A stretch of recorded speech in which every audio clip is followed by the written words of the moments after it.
Hola, soy Hernando. Tengo dificultad para expresarme en otro idioma que no sea el mío. Por ello, le he pedido a James que me preste amablemente su voz para dirigirme a ustedes.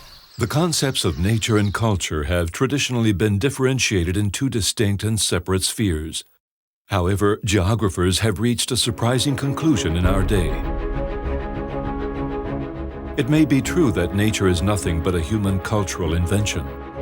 Generation after generation, we have urbanized nature in order to inhabit it and transform it into our home, a refuge from everything that is out there.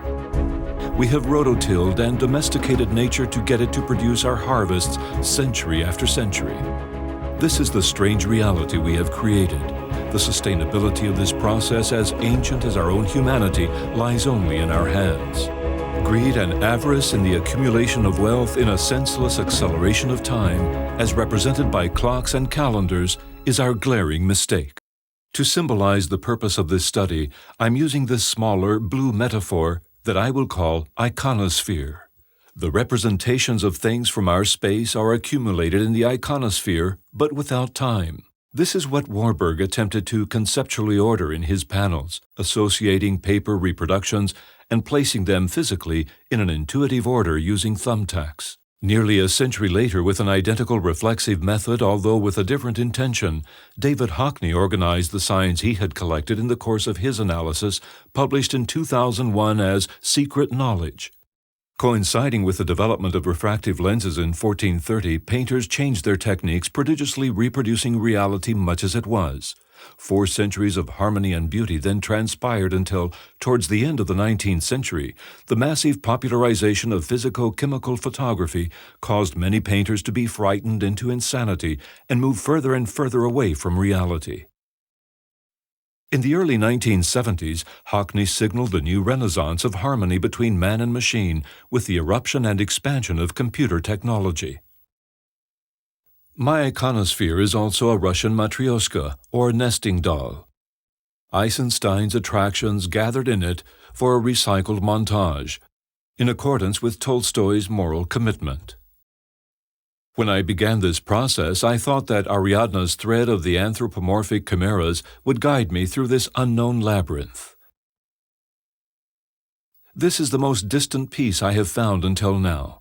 The man-lion from the Stadel Cave archaeological site in Germany. 20,000 years after the execution of that small sculpture, a man drew this witch doctor on the walls of the Trois Frères cave in France. Much later, an abundance of full-color Egyptian pictorial representations filled the walls of tombs. With time, representations also took shape on the surface of Greek ceramics, or on the interior murals of Mayan constructions. They acquired formal perfection and dazzling beauty in late medieval miniatures like this from the travels of Marco Polo. In the 18th century, pictorial representations took shape in literary and artistic forms in which the magical and fantastic sense of the past gave way to moralist irony. The 20th century witnessed the exponential growth of the phenomenon with the creation of North American cinematography. And in India, its millenary gods reached the most chromatic and mannerist levels of representation. This brand, so popular today, came on the market 26 years ago.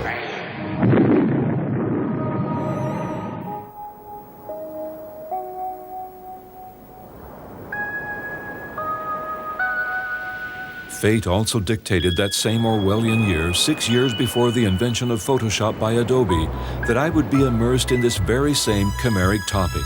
I was 30 years old and furiously carried out photomontages.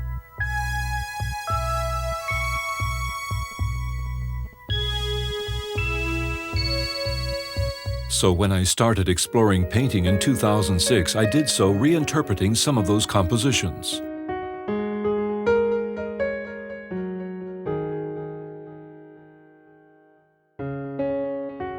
At first, I used large brushes and a lot of paint, almost directly from the tubes. I was unaware of the mysteries and secrets of this almost new technique for me. piece by piece, I learned to appreciate the effects of opaque and transparent colors and the richness of combining some pigments with others. The need to use smaller brushes became more and more evident. I learned to not be in a hurry and to penetrate into the mysteries of representing the sky, plants, water. When I was nearly finished with the series, I invited a close friend to see my first paintings which no one else had previously seen. The comment impressed me. I don't know what the title of Animalois means. I would say that the paintings represent the gaze of evil. I thought about it. Such was the effect produced by the hybridization of animal innocence with human bodies, attitudes, and environments. The paintings were disturbing, posing more questions than answers.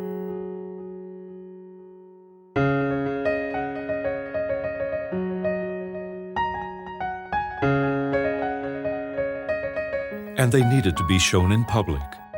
4 years after their completion, some of them have been exhibited in New York, Barcelona, and Miami. 4 paintings have happily abandoned my custody and are in the hands of private collectors. Paintings are like children. We wait for them to leave the nest and carry on with their own lives. That is why they were conceived.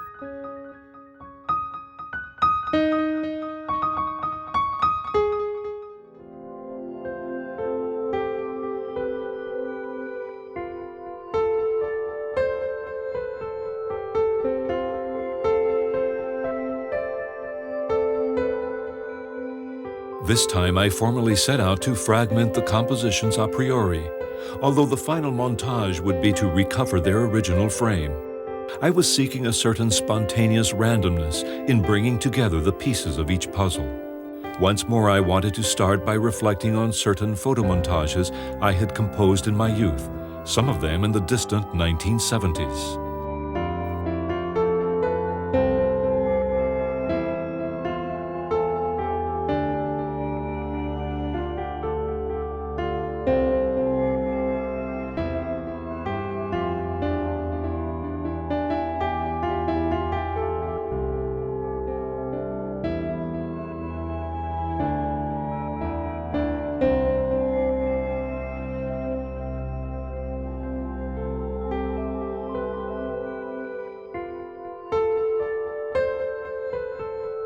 The victim had shown himself to be more evil than the assassin. The moment in which the latter thought himself to be lying in wait for the former, the victim was seducing the executioner. The victim enchanted, captivated, and then, for a long time, gobbled up the assassin. Having resolved to become a temporary artist, I submerged myself with my head down in what has been agreed upon as a work of art.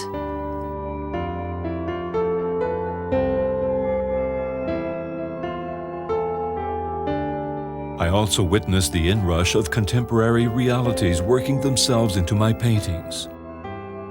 For example, the visit to a William Hogarth anthological exhibition was a deciding factor in the caricaturesque and moralist execution of the piece, Conflict in Madrid.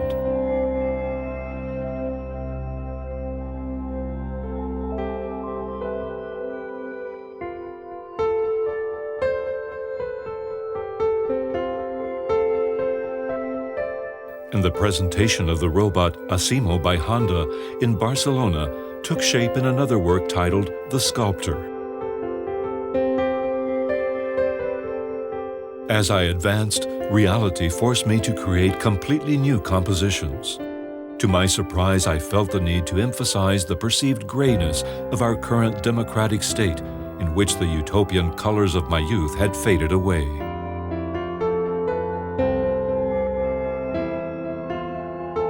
It is therefore not clear if this series represents the discoloration of my country or simply my own aging and acceptance of reality.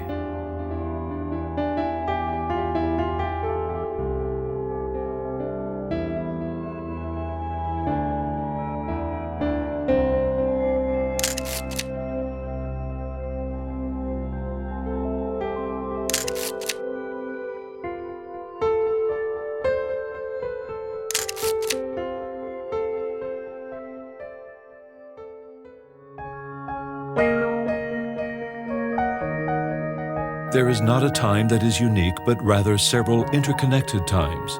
I traveled to Madrid to see the anthological exhibition of Joachim Patinier's work at the Prado Museum. This painter from Antwerp appeared before me as a true revelation in code form to formally exhibit today's globalized world. I then visited the rooms with Flemish paintings, and there, never revealed previously, was this other world in black and white that contains one of the planet's most well-known paintings, The Garden of Earthly Delights by Hieronymus Bosch, a scientifically theocratic representation condemned to invisibility before the open triptych's unquestionable attraction of masses. I needed to make a great effort to paint in the flattest way possible in order to create the landscape only using color. A landscape is, above all, a composition. It reveals large and small harmonies, most of which are invisible to the people living within the landscape, and who must provide for their immediate necessities of life. The landscape reveals the advantages of distance. A symbolic creature guards the entrance to the landscape. There are others hidden in the forest. This one is called Selfish and has just drunk water from the spring of rest. Other times, the scale of details is so small that the brushes are tested to the limit. The castaways in the life raft Katrina well deserved a more detailed representation.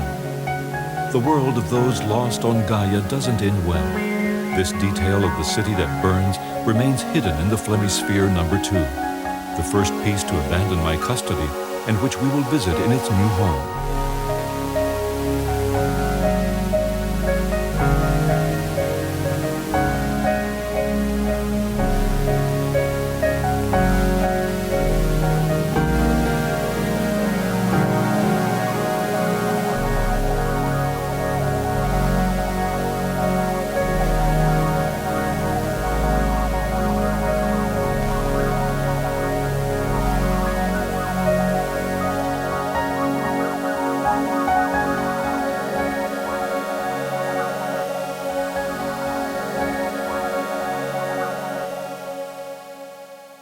I used Goya in 2 of the paintings from the series Espanas. I did so keeping the attire of the time period. I had to resort to photomechanical reproductions of books and learn to identify the brushstrokes from between the CMYK halftone printing. In doing so, a surprising palimpsest of textures was produced, a mannerist sfumato much closer to Leonardo da Vinci than to Goya. This led me to embark on a new series of small paintings, a collection of present-day journalistic portraits. Characters that Goya painted towards the end of the 18th century would simply interpret the faces of these 21st century human creatures.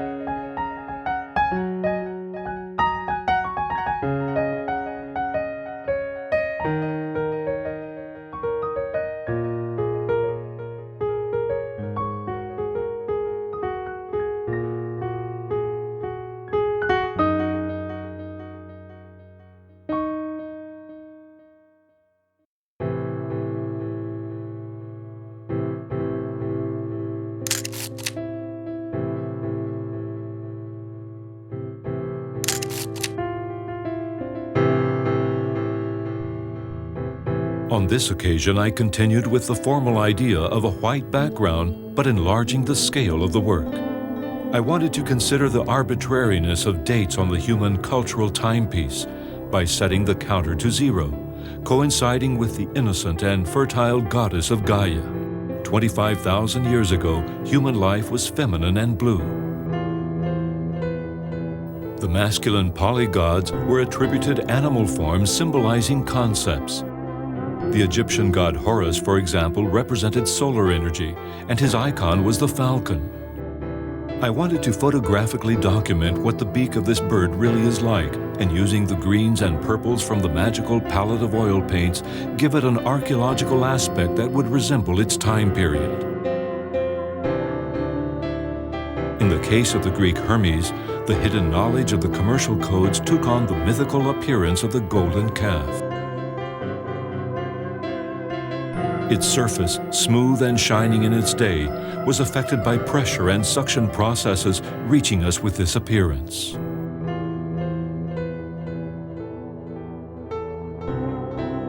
Finally, the Semitic cultures stressed the concept of the only true God, although maintaining the masculine role that had been usurped in its day. When I painted this Romanesque child, I was surrounded by open books, all those that I possess on primitive, tribal, and animist representations from African cultures. Don't ask me why. Years have gone by once again. I wanted to symbolically portray the day when Hoffman suffered the accident in his Sandoz laboratory and, when returning home on bicycle, was dazzled by nature. I will explain two keys to understanding this painting in its most formal aspect. These points of light are photos of stars. A trained physicist could determine the distance separating them from our planet by measuring these blue and red half-moons, the result of ultraviolet and infrared measurements. These stars have landed on this surprising form of life of barely 20 inches that lives at a depth of 10,000 feet in Earth's oceans. Last of all, approaching the present, the moment in which we rise and start to look over each other's heads. The all-seeing eye, the representation of divinity in a previous time, is now a technological artifact, although in my painting it is camouflaged in the form of jeweled chromatic Fabergé.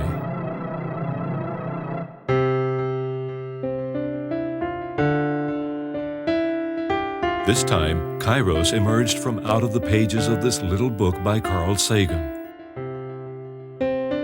In becoming aware of the evolutionary process of the human brain, I suddenly discovered that I could count my own vital experiences and autobiograph in 3 paintings the parts that, whether I like it or not, live in my brain.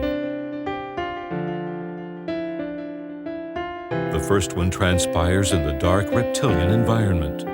It enjoys aggressiveness, territoriality, and ritualistic acts of representation in search of hierarchy. A masculine world of very animalistic instincts.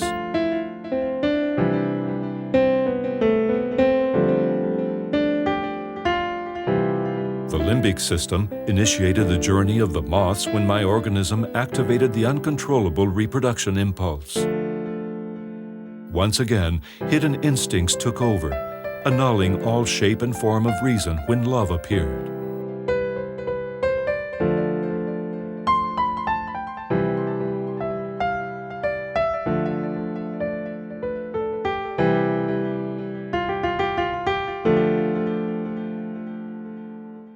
Finally, the neocortex, this milky white half-walnut, tries to control the primitive accesses beneath it and carries out non-stop our very complex present acts.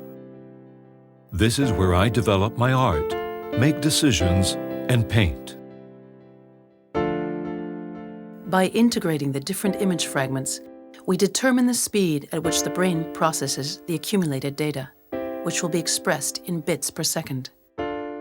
In performing this calculation, a maximum processing speed of about 5,000 bits per second is detected. This is the rhythm of art.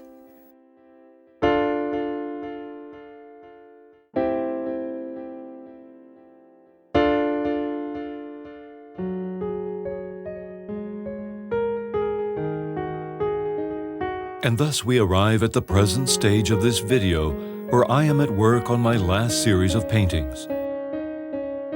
It is evident that my eyesight is failing, and optical lenses aid me in my work. One could think that I am painting a Mannerist nano-Pollock. My brushes are minuscule, and my artistic output is very slow. I can hardly advance more than 1 square centimeter per hour. But it doesn't bother me. It's worth it.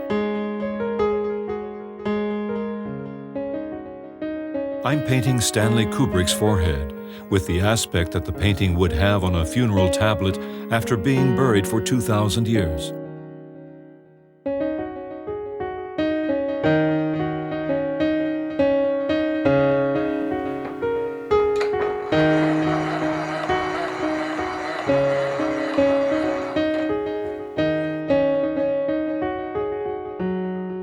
He is one of the 2 filmmakers that will be in my own private cemetery. The Pantheon will house exclusively artists and scientists in transit from the 19th to the 20th century, a very personal selection within my limited Western culture. This eye belongs to Winsor McCay, on whom I will elaborate more. His most well-known piece is probably Little Nemo in Slumberland. I consider this artist to be the great surrealist of the 20th century, and especially for his other series, Dream of the Rarebit Fiend, in which dreams or actually horrible nightmares find their physical explanation in an inappropriate diet at supper time. This vision of a rational artist who pays attention to scientific details takes a determined twist when he embarks on bringing a dinosaur back to life after seeing its fossilized skeleton in a museum. Here is Gertie, now in movement forever. His moral commitment took sides against the barbarity of World War I, evidenced in a visual poem paying homage to the civilians who died with the sinking of the Lusitania. From the first time I saw this film, I could not keep from associating it with Leonardo da Vinci's studies on the movement of water in the 15th century.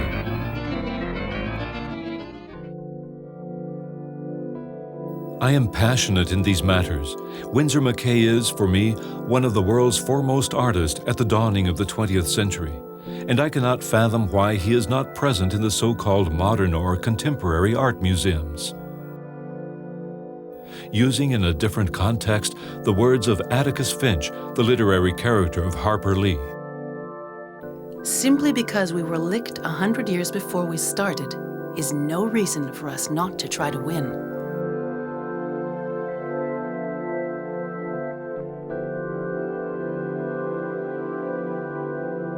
In March 2010, during my first exhibition at the Scope Art Show in New York, I heard a strange comment regarding my work. Maybe it's true that from a few meters away, it looks like a giclée, but this is exactly what I was trying to achieve in painting the iconosphere, renouncing with it any natural reality. I simply ask that you come closer and look carefully at my work to observe the Marxistically artisan details that create it.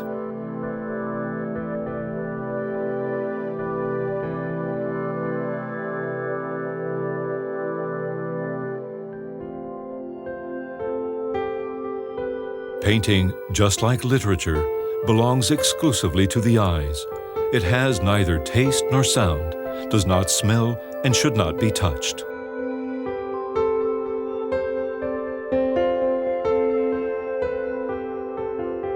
I live determined to prove that the present can be narrated through the exclusive use of molecular attractions from the past.